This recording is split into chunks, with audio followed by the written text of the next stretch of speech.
My name is Clarissa, and for the past couple of years, I've been searching for and creating ways to support families in Gaza as they try to survive the ongoing illegal occupation and genocide.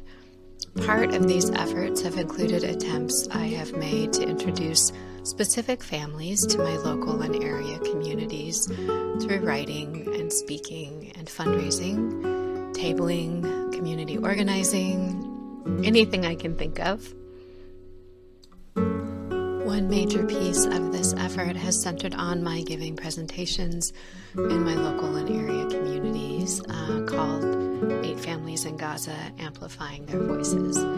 In these presentations, I've tried to amplify the voices of specific Palestinians in Gaza who I've come to know and care deeply about, voices of those who also helped me create the presentation.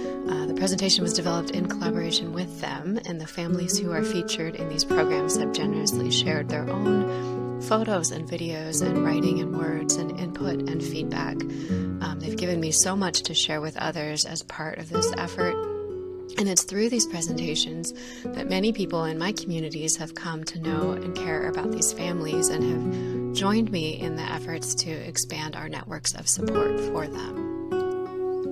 I've also been trying to find ways to reach more people beyond those who can attend the presentations in person, and I've sought to supplement these events with other resources that people can find online through writing and now also videos. I have a few things posted on my YouTube channel, and I'm hoping to add more as time goes on. There's another video created in August which provides an overview of the presentations. Today's video I'm hoping will be considered as the second video in that series.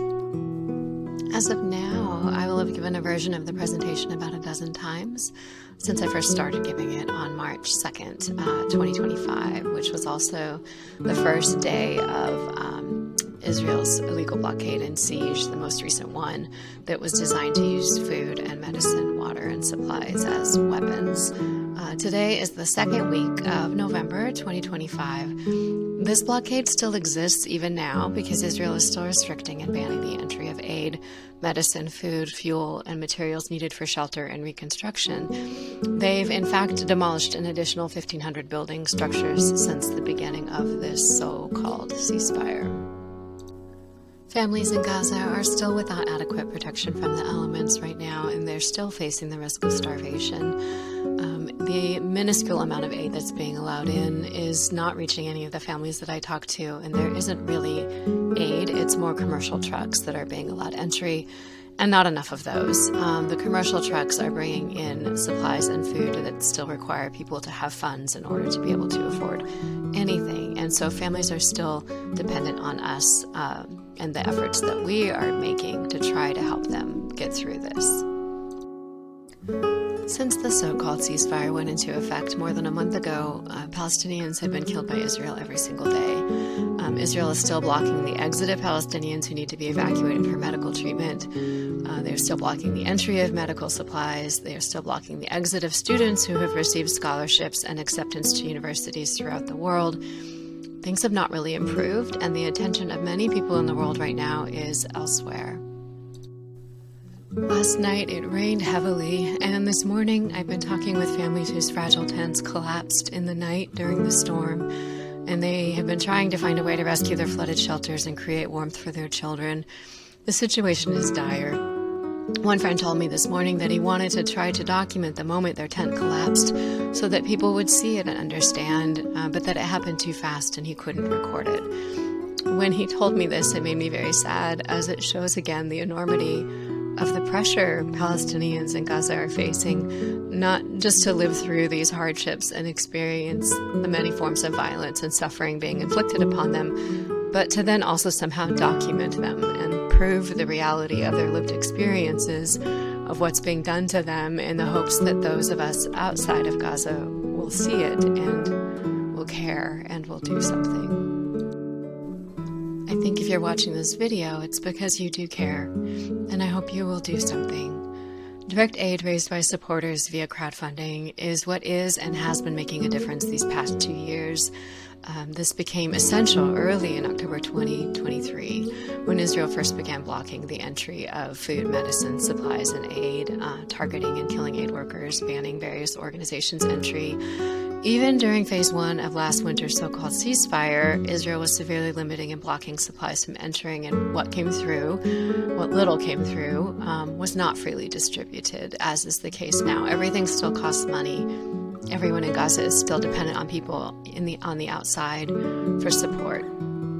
There is a continuation of violation of international humanitarian law and a lack of any kind of restorative justice, a lack of any kind of justice at all, and that is where ordinary people are trying to do what they can. Something I have been saying a lot this past year is that it is ordinary people helping ordinary people throughout the world who are helping Palestinians in Gaza stay alive, helping families, helping them afford food and medicine. Ordinary people like me, like you, helping raise funds and transfer them directly to people who are in Gaza. This is literally the main thing that has been helping people stay alive. Informal networks of community care. That's what's making a difference. It's not states, it's not governments, it's not institutions, all of which are created to uphold systems of power and keep marginalized, vulnerable communities oppressed. It's actually individual people who care and who are not letting these systems and structures prevent us from acting. Many families in Gaza are not just fundraising for their own families. They are also fundraising for their extended families, for people in their community, for other neighbors and friends. And they also are pointing out that our support to particular families benefits the collectives in ways we might not see directly. Another thing I've heard consistently from many people who are in Gaza who I've come to know and speak with regularly these past 2 years is that they're asking those of us outside of Gaza to not just share images and stories of their deaths or their words of other people talking about them, but rather to focus on amplifying their words and the efforts and the actions that will keep people alive. Sometimes, though, when I share all of this, I am still met with skepticism by people who have questions or are distrustful or suspicious, and I do my best to answer questions and allay worries. I don't want to not open a door to anyone who might be a supporter. We need all the help we can get. So this video is partly in response to this, in the hopes that it will address some of the questions that you or others or people that you know might have, questions that I try to answer during the presentations and when I'm in conversation with others in the community. I know that I'm not able to reach everyone who I want to reach, so I'm hoping this will help with that. Online mutual aid fundraising is something that disabled people have been participating in and normalizing for many, many years. It emerged from necessity and also in recognition of our responsibility to support each other through community care, to try to do what we can to reduce the harms that are caused by the same systems we benefit from. You will find many disabled people from throughout the world who have been involved with trying to support the online direct aid fundraising that Palestinians in Gaza and their friends and family outside of Gaza have started in an attempt to keep them alive. And over the past couple of years, I've become increasingly involved with these efforts. I do think that in Western and American dominant culture, there tends to be a bias for donating and supporting NGOs, organizations, nonprofits over individuals, a belief that this is somehow more equitable or safer or legitimate. I have observed many people who are distrustful of unofficial networks of community support that emerge organically, networks which simultaneously center the individual but also the community of which they are a part. I frequently encounter people who are more inclined to give to an organization than they are a specific family, even when that family is quote-unquote verified. But if we really listen to what Palestinians in Gaza are asking us to do right now and for the past 2 years, if we listen to what they are saying, what is helping keep them alive, it is to support them directly through their mutual aid campaigns, not to donate to NGOs. It's the direct aid, the crowd-funded survival campaigns that are saving lives right now. I do want to add, though, for clarification, there are a number of Palestinian-led, on-the-ground collectives and initiatives like the Samir Project, the Gaza Soup Kitchen, the Cruelty-Free Kitchen, and others that are local to Gaza. They are doing great work. These are not NGOs. This is not what I'm talking about. Rather, these Palestinian-led collectives are also part of the same systems of support as the direct aid, mutual aid, survival campaigns, and I encourage you to support them also. I've been telling people that I have the deepest respect for the families I've been speaking about and collaborating with on this effort to bring them close to my community. And while my presentations and my words about them are not enough to do them justice, I've been hoping that my attempts to introduce them to you will lead to your sustained support and commitment. Something that has come up repeatedly as I talk with folks in my communities about them is the question of how did I meet and come to know these families? I am disabled. I have what are commonly referred to as non-apparent disabilities, which intersect with some chronic health conditions that I have, which impact my life and the ways in which I move through this world. And I met these families who are in Gaza in online spaces. I also tell people, especially when I'm giving the presentations, that I still mask whenever I'm indoors, unless I'm at home alone or with my husband. And I do this to protect myself and to protect others, and in solidarity with those who are vulnerable, and with those who are vulnerable but for whatever reason can't mask, also in solidarity with my disabled community. And I think that is something that you will see is fairly common among those of us who are disabled who have been working together with these efforts in our various communities in both online and physical spaces. Many of us who are personally connected to Palestinians in Gaza and who have been working to help support mutual aid fundraising are disabled. We've been active in these online spaces for a very, very long time, as these spaces have often offered us and offered people who experience forms of systemic oppression a place to form their own support networks and communities, especially for disabled people, as online spaces are often more accessible to us, and it creates a way for us to connect with fewer barriers than physical spaces. Something else I've tried to explain when I talk to people about all of this is that in terms of knowing the intricacies and legitimacies of specific families and survival campaigns, as is the case with many disabled people and many members of communities who've been marginalized, those of us who belong to these communities and who are comfortable and familiar connecting with people online, building relationships, developing friendships, and building solidarity networks in online spaces, we've found few barriers to supporting mutual aid.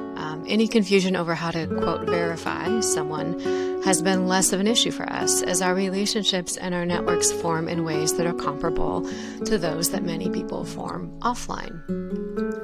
For me, it's been through the natural development of these authentic relationships that I have found my own way to listen and learn and offer support to individuals and collectives within the communities of which I'm also a part. I think sometimes our culture's deep-seated ableism can cause people to underestimate the legitimacy of communities created and sustained online. But the lived experiences of many disabled people and the deep connections we've made with each other and with Palestinians in Gaza run counter to this bias. There's also a recognition of the intersection between disability justice and Palestinian justice, both of which are grounded in a shared commitment to collective liberation. During past presentations, there's a quote that I usually share from the writer, editor, disability justice activist Alice Wong. She shared this once in an essay on her website, Disability Visibility, and it points to the understanding and connection between disability justice and Palestinian justice. Alice also talks about how genocide is a mass disabling event and a form of eugenics, and this is something you can see in what has been done to Palestinians, not just these past 2 years, but particularly during these past 2 years. In addition to how harmful and dangerous conditions in Gaza are for people who have existing disabilities, there are also many types of disabilities that the genocide has created and inflicted upon the entire population. Current estimates indicate that at least 169,000 Palestinians have sustained life-altering injuries over the course of these past 2 years.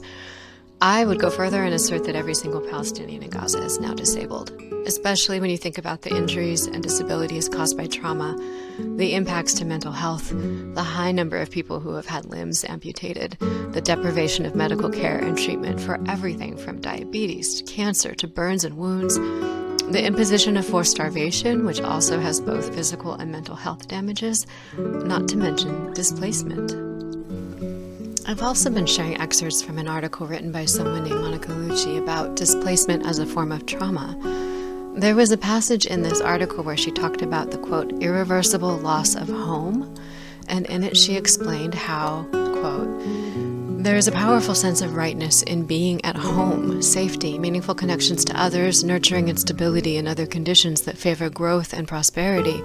Home is where one dwells, concretely and metaphorically. It is the core of our existence as human beings, something very fundamental and also very symbolic. The article goes on to explore the relationship between one's home and one's sense of self, and it touched on not just the trauma of displacement, but how that trauma can also cause displacement within one's own self, in addition to the trauma of displacement that is caused by being forced from the security of your home, of losing your stability, of everything that was recognizable and secure. The specter and reality of displacement looms heavily over every Palestinian, no matter where they are. They carry it in their bodies, in their hearts, and in their family's DNA. Displacement causes physical, psychological, and emotional effects, and it leaves a legacy of intergenerational trauma. It creates a sense of ever-present anxiety instilled with fear. Displacement is a form of violence. It is integral to this genocide. It is a torturous, harmful infliction, an expensive and painful process, something that carries the weight and the feeling and the devastation and the loss of previous displacements. And it causes disability. Displacement is disabling. It exacerbates disability. And displacement when you're already disabled is even more disabling and more dangerous. And again, I don't think there is a single Palestinian in Gaza right now who isn't disabled and who hasn't been disabled by this genocide. I don't think you can separate the movement for disability justice from the need for Palestinian justice. Some people watching this might already be familiar with the 10 principles of disability justice, and I don't go into a lot of detail about this now, but I do point to it as being an influential framework for me.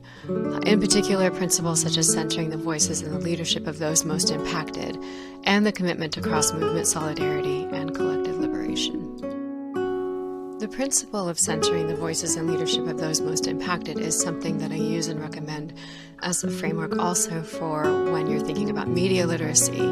I find it particularly useful when applied to information about Palestine and the genocide in Palestine, especially if your sources are Western mainstream legacy media, which prioritizes framing from the U.S. and Israeli governments, both of which are committed to perpetuating racist biases that promote the dehumanization of Palestinians. So if you use the lens of centering the voices and the leadership of those most impacted, it can guide you in your analysis of the media that you're exposed to. It can sharpen our critical thinking and media literacy skills. And then I will also offer some questions to you that you can use as a framework, a continuation of this framework, when trying to understand the information that we read and see and hear, especially about Palestine and the Palestinian people and the ongoing genocide. I think that once we apply this framework, we will become more conscious of the bias that is so deeply embedded in our institutions and in our information sources. I sometimes think about how I try to avoid these information sources. My alarm clock is still set to wake me up to NPR. Sometimes that is incentive enough to get me out of bed quickly. But last month, there was a morning when I was struggling to wake up and I was slower than usual. I caught a snippet of a report that said, and I'm quoting, Israel is considering imposing sanctions against Hamas in order to pressure them to abide by the terms of the ceasefire agreement and release the remaining bodies of the Israeli hostages. That's the framing that they chose and that they deliberately used. They did not say that Israel was violating the terms of the ceasefire agreement by murdering 7 Palestinians who had returned to the rubble of their home that previous day. They didn't say that Israel continues to break international law by using food as a weapon, and that they're depriving Palestinians of their basic fundamental human rights through withholding medical care and targeting hospitals and inflicting mass starvation on an entire population. They also didn't mention that Israel released the bodies of Palestinians who showed visible signs of mass execution and torture. They didn't talk about places where Palestinians are being held hostage and tortured. They didn't talk about the captives who were released, the man they blinded, the people who they still refuse to release now, who are still being tortured right now. They didn't talk about any of that. Instead, they gave cover to Israel's atrocities by using the language of the West, the language that we are conditioned to accept, the reference to, quote, sanctions, as a way to obscure the truth, to deflect accountability, and to normalize and justify the continuation of mass atrocities and the genocide. I share this because it's important we understand this context. This is one of the ways that we got to where we are today. This is the context that the families are trying to survive within. Every person I've ever spoken with in Gaza, beyond just the families that I speak to and speak about, literally every single person I have ever met has friends and family who have been killed by the occupation. They have friends and family who are still missing. They have friends and family who are being held hostage and tortured in these prisons. And there is a constant fear among everyone I speak with, based on their own lived experiences, that they will lose more loved ones or their own lives next. The context of constant dehumanization and anti-Palestinian racism that is so pervasive in our media and our institutions, the constant biased framing and misappropriation of language that seeks to justify the continuation of efforts to annihilate the Palestinian people, is what allowed us to get to where we are today. So when I speak of resistance, this is one of the things I'm saying we must resist every day, in every space we're in. Language matters, context matters. This is also something disabled people understand. So bringing it back to the framework that I use, I'm offering this as something for you to consider and trying to explain how this is what guides my every action. And I hope that the questions I offer will be helpful to you, especially while we consider the power dynamics embedded within the framing of the information that is shared with us and the impact of that dynamic. I think considering these questions can lead us to answers that are both clarifying and illuminating. And I think if you do this, if you apply this framework and you ask yourself these questions and you think about the implications of the answers for yourself, for where you are in your own life, then you'll also begin to recognize and find opportunities that you have also, not just for speaking up and speaking out, but for taking action, for connecting with others who are also trying to do this. I think it'll be a way for you to maybe feel more empowered in the face of everything that feels so overwhelming. And I hope that in doing this, you'll also give your support to these 8 families who have become over time part of our local and area communities. They know there are many of us who are thinking about them, who want them to be okay, who want them to survive and have their lives again, and they appreciate and are depending on us to keep helping them through this. I really hope you will help me and you will join me in being here for them as much as you can. Right now, the most urgent needs we have are for funds to support them in obtaining protection to withstand the winter weather, the rainstorms, the cold. Last winter, we lost many people, many infants and babies and children to hypothermia and exposure. The sick, the elderly, the disabled, and those with chronic health conditions are among the most vulnerable. But really, everyone is at risk right now. This is an entire population who for over 2 years have faced ongoing starvation, violence, trauma, and hardship while being deprived of adequate medical care and shelter. They don't have any reserves left to fall back on. They are depleted. They are exhausted. We have an opportunity to help them survive this, to help them keep going until they can have their safety in their lives the way they should. There's a reason why these families have come into our lives, and I promise you your support is making a difference. Your donations might not seem like a big thing, they might seem like a small thing to you, but trust me, they are not small. Our efforts, especially when combined, can literally make the difference between life and death, and sickness and health, survival and starvation, feeling isolated and having community. Thank you for watching this. Please go to my Linktree and consider donating online to any of the survival campaigns I have linked from there. You'll see that I'm the campaign host for some of the families. If you go to their pages, I'm also an editor and a writer for others. There are a few whose campaigns I don't manage, but I'm in regular and direct contact with them. I can verify they're receiving what we raise and what we send. Some of them I also will send funds to directly through their contacts or through a process that works best for them based on our conversations and what their needs are in the moment. If you are more comfortable giving your support to me directly so that I can disperse it as needed, that is definitely an option. Please email me. I will tell you about different ways you can do this. There are a variety of different options. I want to figure out the way that works the best for you. These kinds of donations are also really helpful. They've allowed me to send emergency funds directly to families on specific days when they need it the most in real time. I'll close this out now also by just saying, if you're local to Bellingham or Washington State and you're interested in hosting me for one of the in-person presentations, please let me know. I would love to talk with you more about this. I also send out a monthly email to people who have signed up to be on my contacts list. I can add you if you would like. I do a lot of writing and publishing online, mainly on my blog, veganinbellingham.com. I will also continue to be out and about in my local community whenever and wherever I can be. So I hope to see you sometime, and I thank you again for watching this, for sharing it with others, and for your commitment and your support.